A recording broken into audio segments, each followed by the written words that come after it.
శ్రీమన్నారాయణుడే వరదుడైతే వరాలు ఇవ్వడానికి సిద్ధపడితే ఆయన వ్రతం అట. ఈ ఆ వరాల్ని ప్రసాదించే వ్రత కథ ఇది.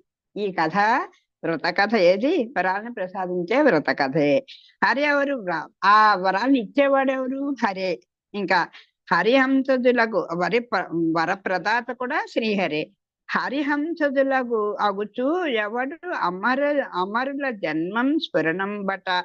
ఇహ హరివంశదులైన మరుతులకు అమరత్వం ప్రాప్తించిన వృత్తాంతం ఇందులో ఉంది. ఇంకా అసలు వాళ్ళు ఆ హరివంశజులు, ఆ హరి యొక్క అంశం వల్ల పుట్టినటువంటి ఈ మరుతులకు అమరత్వం ప్రాప్తించడం అనేది ఈ వృత్తాంతంలో మనం చదువుకున్నాం. ఇటువంటి పుణ్యకథ పఠించిన అరయంగన్ ఉరు దీర్ఘ పాపం హరణంబు అరుదే. ఇంకా వాళ్ళకి ఈ కథని, ఇటువంటి పుణ్య కథని పఠించిన వారి